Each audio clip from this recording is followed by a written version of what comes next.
making a difference through activism. That's next on Columbus Neighborhood.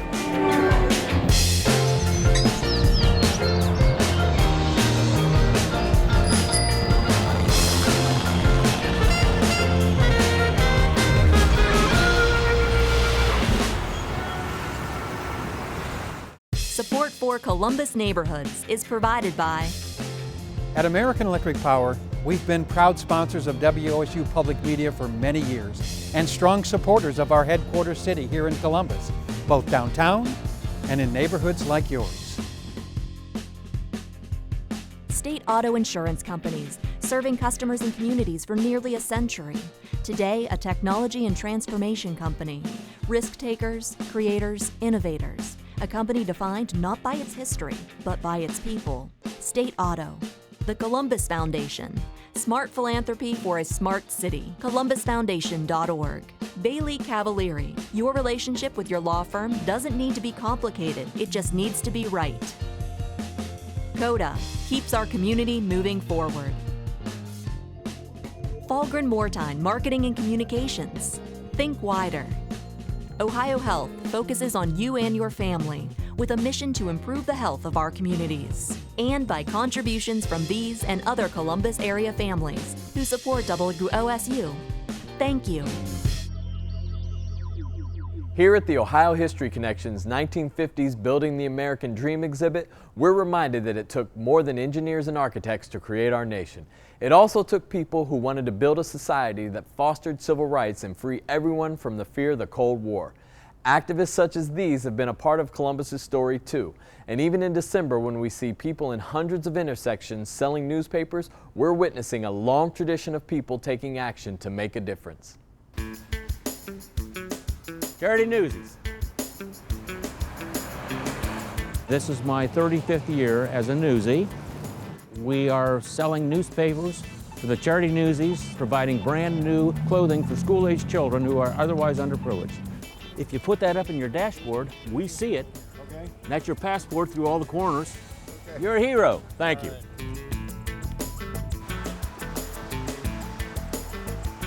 I joined the Newsies 17 years ago. I believe in the mission. I believe in clothing school children so that they can go to school and be happy and warm, and not be self-conscious about their clothing, and focus on getting an education. Thank you so much. This is my 8th year. I started doing it because a patient of mine was a newsie, and he had been a newspaper boy as a kid, and I thought it was a really worthwhile cause because 100% of the money goes to the kids. Why I stand out in the cold, don't know, for the kids. My 2nd year. Last year was a record high in temperature, and today it's about 28 degrees. I live on the west side in Westgate and see a lot of kids over there that don't have adequate clothing. And when it gets cold, you see a kid in a sweatshirt, it just breaks your heart. And I have 2 friends that were Charity Newsies, and they told me what being a Charity Newsie was all about, and they've been around 110 years.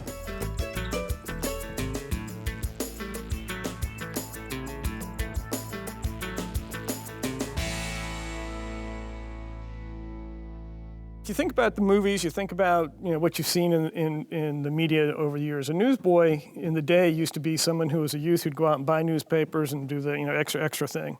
And then they'd have to sell them on their own, try and hustle to make as much money as they could. The Charity Newsies are proud of their history. And years ago, they ventured beyond newspapers and produced a movie that tells their story. Oh, no thanks. So on a cold winter day back in 1907, C.C. Philbrook, who was the publisher of the Ohio Sun newspaper at the time, and 2 gentlemen who were in the entertainment industry, a George Baker and a Harry Crumb, were having dinner down at Billy's Chop House, corner of Broad and High. And while they were there, they looked outside and they saw a child selling newspapers to try and support his family. When they saw the kid out there and realized how cold it was, they bought all the papers from him, then they went out and sold it. At that point, they had the idea that maybe they could round up some of their friends and start selling them to make a profit and try and do some things. I bet every one of us sold papers as a kid. And then turn the money over to charity. Well, yeah, but especially for the little kids, to get them clothes and things. So 2 weeks later, the Saturday before Christmas, 50 people, 50 of the titans in the city, you could say at the time, went out and started selling newspapers to try and provide goods to families then. Back then it wasn't just clothes, it was food, it was coal. When the Newsies first started, one of the requirements to be in a charity newsie was that you had to be a newsboy. You had to be part of the Citizens Journal or the Dispatch or the Sun. That's changed over the years as this community's gotten bigger. A newsie today can be anyone in the community. It can be anybody who's interested in helping kids out. Oh, with a touch of red, I think it's you. Last year we closed over 12,000 children, so we hope to at least meet that or exceed that this year. Anybody who is within Franklin County can apply for clothing, and it's really based on income. I got coats, got jeans, we got 3 different colors of uniform pants, we got shirts. We can provide both public schools, private schools, charter schools, really any school as long as it's a brick and mortar school. We have a buying committee, and what they do is they kind of scour their suppliers and different vendors to provide the best rates we can get on clothing. Sometimes it's second runs, sometimes it's overages. We look for the best deal we can get, but it's always brand new clothing. It's never used clothes. We never do a clothing drive to accept clothes from the public. We estimate that it costs about $150 a child to clothe a child. So if you have a family of 2 or family of 4, you can save anywhere between $300 and $600 on clothes. And that's $300 to $600 that can be used by a family elsewhere.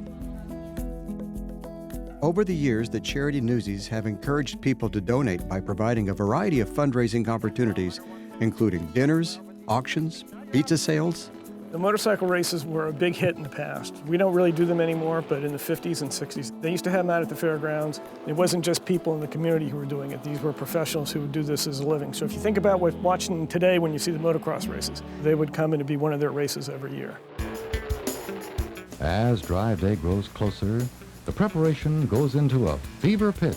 The pep dinner is held at the Neal House. Pep dinner was when they'd bring in celebrities. Danny Thomas was here. A lot of sports people were here. Lou Groza, Woody Hayes, obviously, Archie Griffin. A lot of people came in to speak at those pep dinners to try and get the membership up and ready to go raise money. The big day happens at the end of the year on the second Saturday in December, Drive Day. The Newsies put on their white jumpsuits and around 6 a.m. began to gather at the Charity Newsies headquarters on Indianola Avenue in Clintonville. Volunteers are already inside cooking up a big breakfast of waffles, sausage, and fried eggs. Boys from St. Francis de Sales High School load stacks of papers into the cars, and then the volunteers head to their assigned street corners. Thank you. Merry Christmas. Happy holidays. We are at High and 161 in Worthington. We are one of the most successful corners in Franklin County, and we can raise $14,000 today. That's our goal. That's okay, we'll take whatever you got. Thank you so much. There's no set price, so it's not like you have to pay $2 or $5 for a paper. It's whatever the people can give, and they've been extremely generous over the years. I think the Newsies are reflective of the city of Columbus. It's a caring community that cares not only about the prosperous, but also the poor. We've shown over and over and over again that we're there to help out any group, and I think the Newsies are reflective of that. I believe that because we've been around for over 100 years, we're obviously part of the culture of the city and we're part of really that fabric that makes us a great place to live.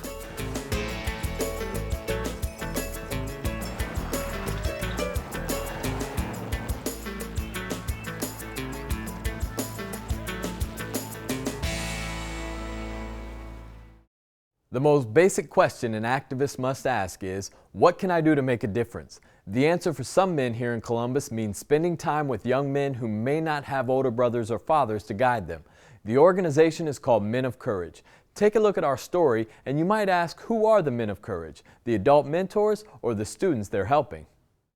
When people look on the outside, they think there's like a blueprint, to this. And it's really, the only blueprint to it is love. You want to help your mom? Yeah. Okay. You can say that. Just be honest. I try to reach out to young people in my neighborhood. And that's how I really got started, just mentoring young people in my neighborhood, just sitting down talking to them. You cannot be successful without reading. I want to get each one of you that book. Would you promise me that you will read that book? But I think it's important to hook up with some type of older positive role model build that type of relationship where the older person can really give them that guidance, that directions, and more importantly, or just as important, bring some resources into their life to help them to goal set and just hook them up with the community or people in the community that can help them reach those goals and those dreams. I asked him a couple questions, so I don't be the only one speaking. And just basically, and I'm gonna tell him. When I talk to Mr. Lewis, I find encouragement because, you know, it's a lot of people out there, you know, mentoring young people, but nobody does it like Mr. Lewis does. Like, he hits home. He can relate because, I mean, he shares some of his past experiences with you that you probably can hit upon and connect to.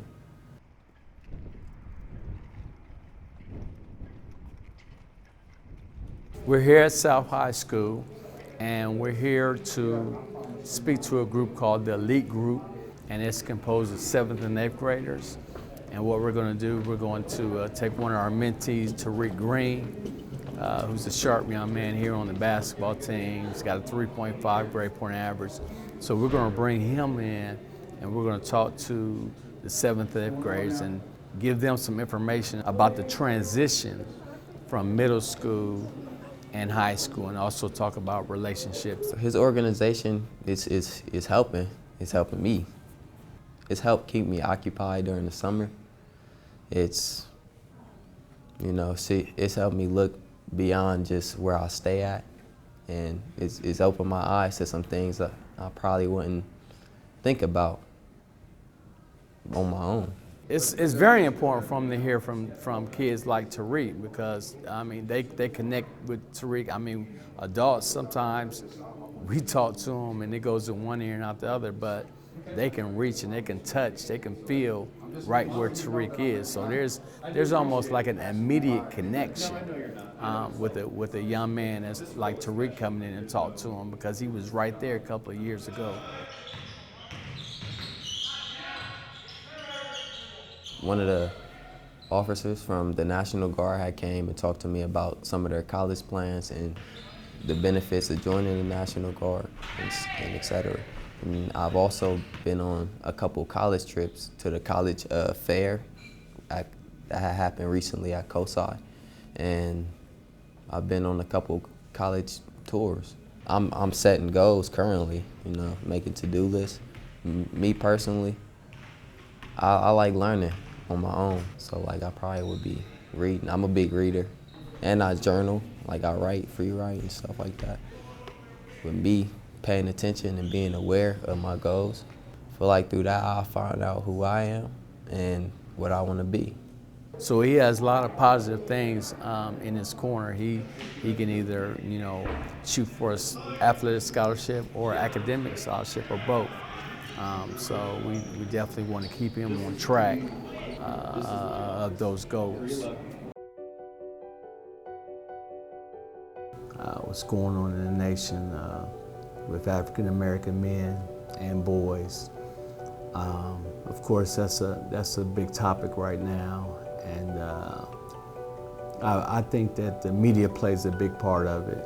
Most of the young men don't match what the media is saying about them.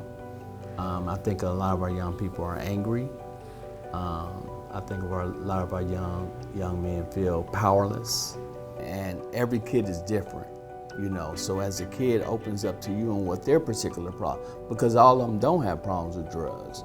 All of them ain't out gangbanging, you know. Some of them just, they want to get somewhere, but they don't know how to get there. I mean, I feel like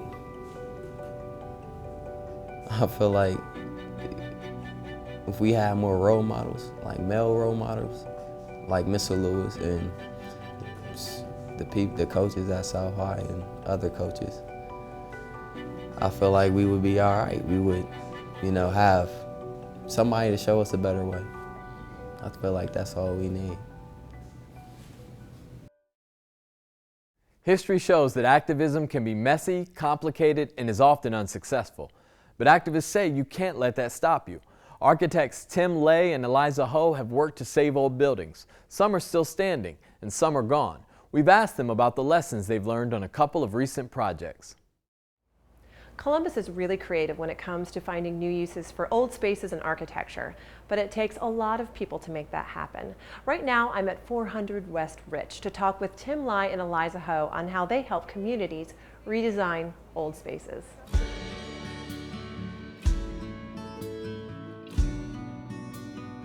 Today, we would really love to pick your brain on how you help people reimagine old spaces. So give me a little background on your work as architects and how you help communities save buildings.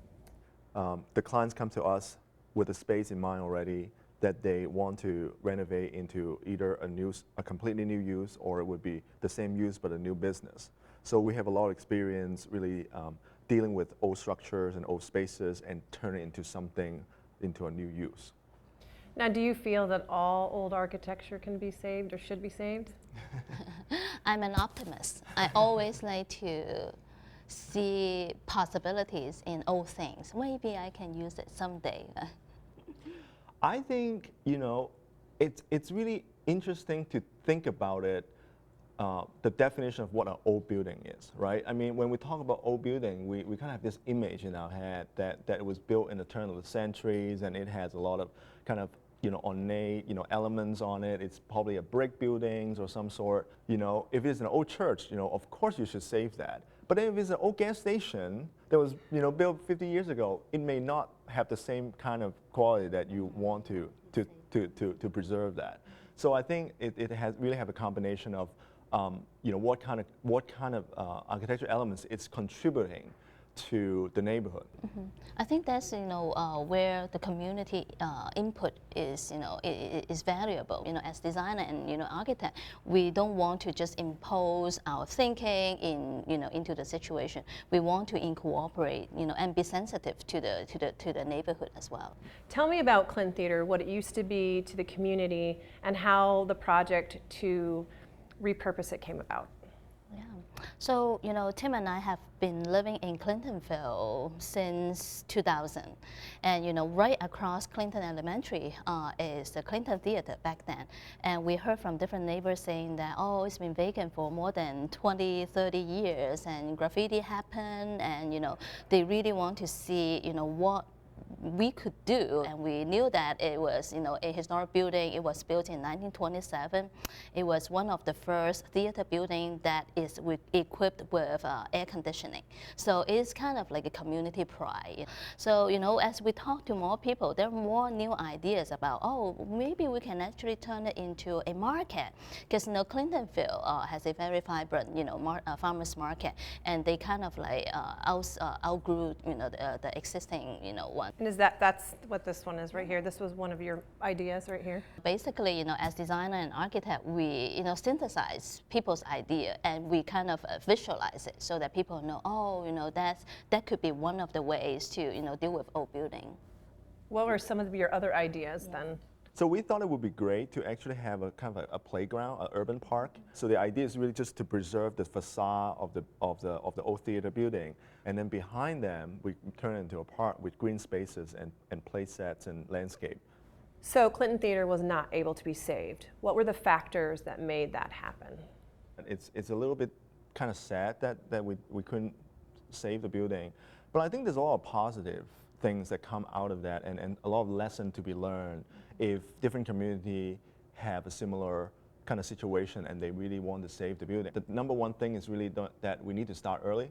We can't wait until the owner file a demolition permit and try to stop them, because after all, it's a private property and the people have the right to do what they owned. So it's important to find a way to help these building owners to see, hey, there might be a demand that you want to consider this, or maybe you want to even be proactive to find a developer to work with the building owner and use the community input as a way to tell them what the markets really are looking for. It's really nice to know that we have people like you here in Columbus who can give people something to think about on the types of buildings that they need to save in their community. So thank you.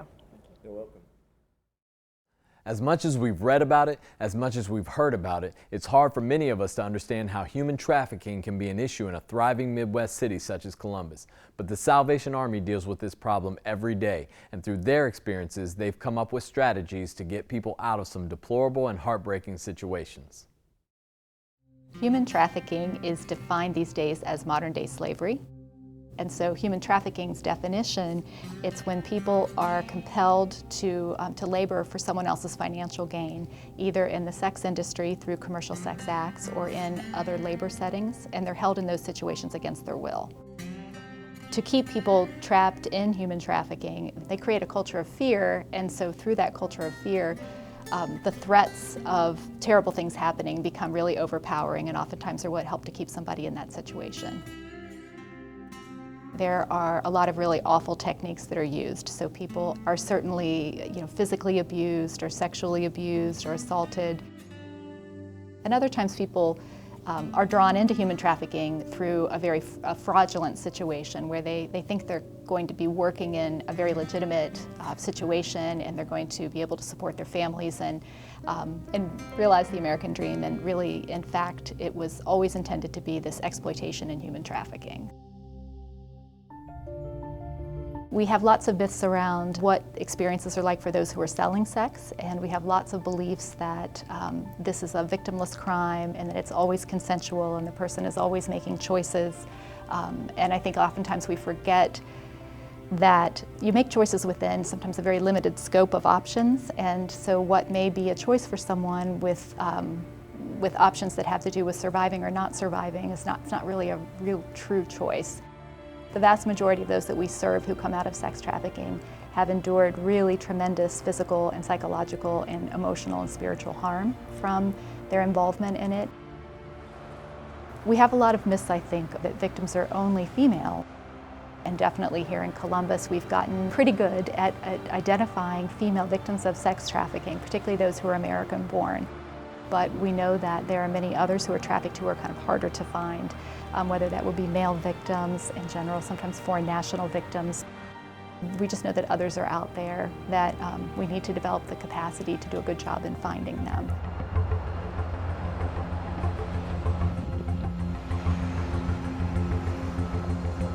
%17% of all of the victims that have been identified since 2008 have been foreign-born here in Central Ohio. Most of the foreign nationals have been trafficked in labor settings that we have identified, whether it's in agricultural or people being maybe trafficked in a restaurant, or individuals being trafficked in domestic servitude in someone's home and never able to leave that home, not really being paid for any of the work they're doing there, and maybe working 16 hours a day routinely with all contact cut off from the outside world. They're made to understand by their traffickers that it's very unsafe to go to the authorities. So they have great fear of police, of reaching out maybe to social services or talking to doctors. The Central Ohio Rescue and Restore Coalition, it was established in 2007 here in Central Ohio. The National Department of Health and Human Services had a campaign across the country that they called the Rescue and Restore campaign, and their intention was to help communities build capacity to identify and to help victims. They selected Central Ohio as an area that was in need of that type of an effort. The newly forming coalition asked the Salvation Army to be the coalition manager, so we've continued to manage the group since that time. Now our efforts are focused in 5 areas. One very, very large area is raising public awareness so that the public in general understands what it is, knows how to identify human trafficking, knows how to report it. Then a whole area around victim services, because if we are going to identify victims, we have to be sure that they have a whole continuum of care in our community. We work around legislation and advocacy to support the work that's going on in the Ohio legislature and to support also the work at the federal level to strengthen the laws. We work around demand reduction. If we don't end the demand for sex and labor trafficking, it will continue. And then lastly, law enforcement. It's the Central Ohio Human Trafficking Task Force. So Columbus Police and other jurisdictions and partners at the state and partners at the federal level who are working together. Our role at Salvation Army is really to bring everybody to the table and help us to achieve our common goals.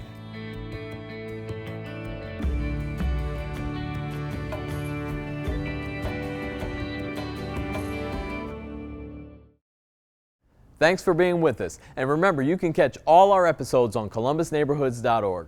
Plus, see our stories on the WOSU mobile app. And you can follow us on Facebook, Twitter, and Instagram. We'll see you back here next week on Columbus Neighborhoods.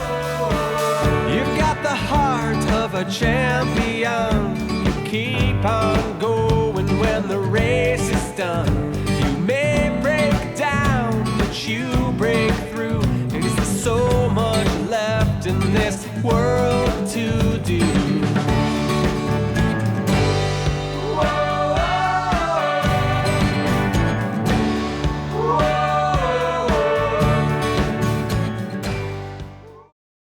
Support for Columbus Neighborhoods is provided by...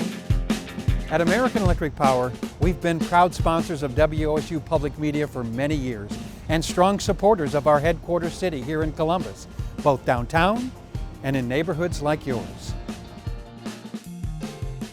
State Auto Insurance Companies, serving customers and communities for nearly a century. Today, a technology and transformation company. Risk takers, creators, innovators. A company defined not by its history, but by its people. State Auto. The Columbus Foundation. Smart philanthropy for a smart city. ColumbusFoundation.org. Bailey Cavalieri. Your relationship with your law firm doesn't need to be complicated, it just needs to be right. CODA. Keeps our community moving forward. Falgren Moortime Marketing and Communications. Think wider. Ohio Health focuses on you and your family with a mission to improve the health of our communities. And by contributions from these and other Columbus area families who support WOSU. Thank you.